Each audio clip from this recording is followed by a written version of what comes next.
जय हिंद, वंदे मातरम। बहुत बहुत स्वागत आप सभी का सक्सेस वर्ल्ड एमसीक्यू चैनल पर। तो चलिए आज आपका वन लाइनर स्टैटिक जीके का क्लास 2 चलेगा। और जितने भी स्टूडेंट चैनल पर पहली बार आए हैं, अगर आपको ये सेशन अच्छा लग जाता है तो चैनल को सब्सक्राइब करके साथ में बेल आइकन को जरूर प्रेस कर लेंगे ताकि आपसे एक भी सेशन मिस ना हो। तो चलिए आज के सेशन को स्टार्ट करते हैं।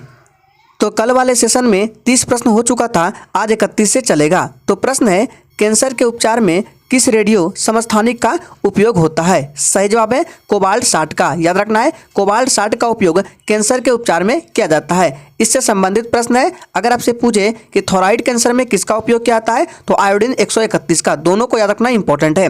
दूसरा प्रश्न है, रिजर्व बैंक ऑफ इंडिया के पहले भारतीय गवर्नर कौन थे?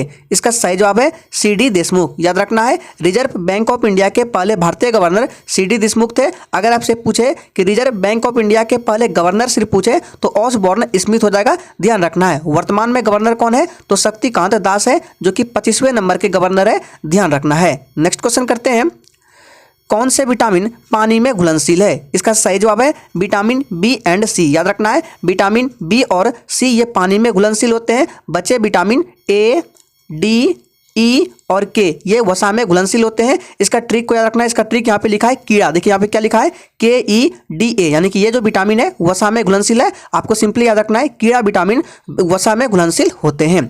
नेक्स्ट क्वेश्चन है, गांधी इरविन समझौता किस वर्ष में हुआ था? इसका सही जवाब है 5 मार्च 1931 में। याद रखना है 5 मार्च 1931 में गांधी इरविन समझौता हुआ था। नेक्स्ट क्वेश्चन करते हैं, शिकागो किस झील के किनारे स्थित है? इसका सही जवाब है मिशिगन झील के किनारे। याद रखना है, मिशिगन झील के किनारे शिकागो स्थित है, ध्यान रखना है। और यहीं पर धर्म सम्मेलन में स्वामी विवेकानंद ने भाग लिया था, ध्यान रखना है। इंपॉर्टेंट प्रश्न है। नेक्स्ट क्वेश्चन है, धुआंधार जलप्रपात किस नदी पर स्थित है? इसका सही जवाब है नर्मदा नदी पर। याद रखना है, धुआंधार जलप्रपात नर्मदा नदी पर है। अगर पूछे कि कौन से राज्य में है तो मध्य प्रदेश में। याद रखना है MP में, ध्यान रखना है।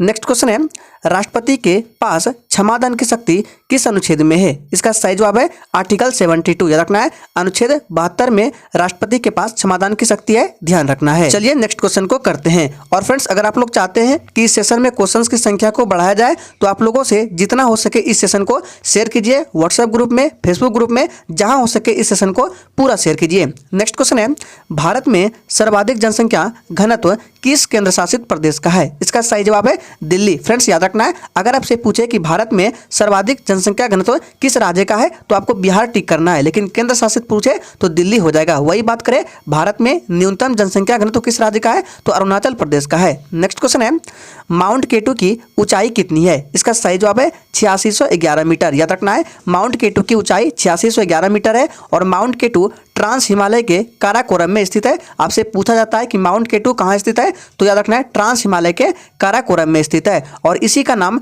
गॉडविन ऑस्टिन भी है। याद रखना है, माउंट केटू का दूसरा नाम पूछे तो गॉडविन ऑस्टिन, ध्यान रखना है। नेक्स्ट क्वेश्चन करते हैं, 10 के आधार पर जनगणना किसके शासनकाल में प्रारंभ हुआ था? इसका सही जवाब है लॉर्ड रिपन, जो कि 1881 में। आपसे पूछ सकता है कि 10 के आधार पर जनगणना कब हुआ था तो 1881 में। किसके शासनकाल में तो लॉर्ड रिपन के काल में। अगर आपसे सिर्फ पूछे कि भारत में जनगणना सर्वप्रथम कब हुआ था तो 1872 में लॉर्ड मेयो के शासनकाल में, ध्यान रखना है। दोनों प्रश्नों को इंपॉर्टेंट है। नेक्स्ट क्वेश्चन करते हैं, संयुक्त राज्य संघ का मुख्यालय कहाँ स्थित है? इसका सही जवाब है न्यूयॉर्क में। याद रखना है, न्यूयॉर्क में संयुक्त राज्य संघ का मुख्यालय स्थित है। कुछ और भी बता देते हैं, जैसे कि IMF हो गया, वर्ल्ड बैंक हो गया, इसका मुख्यालय वाशिंगटन DC है। WHO, WTO, इसका मुख्यालय जिनेवा है। यूनेस्को का मुख्यालय कहाँ है? पेरिस है, ध्यान रखना है। चलिए आगे बढ़ते हैं। नेक्स्ट है, विश्व जनसंख्या दिवस कब मनाया जाता है? यहाँ पे जनसंख्या छूट गया है, टाइपिंग एरर है।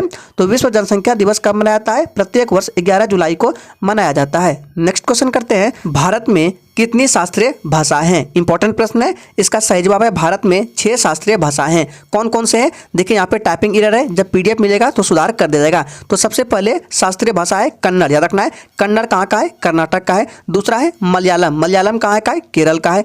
तमिल किसका है? तमिलनाडु का, ये दिया गया है। तेलुगु किसका है? आंध्र प्रदेश का है। उड़िया किसका है? उड़ीसा का है। और संस्कृत है। तो टोटल 6 भाषाएं हैं। कौन कौन से? फिर से बोल देते हैं, कन्नड़ हो गया, मलयालम हो गया, तमिल हो गया, तेलुगु हो गया, उड़िया हो गया और संस्कृत हो गया। याद रखना है। वही आपसे पूछे कि भारत में शास्त्रीय नृत्य कितने हैं तो 8 शास्त्रीय नृत्य है, याद रखना है। चलिए आगे बढ़ते हैं।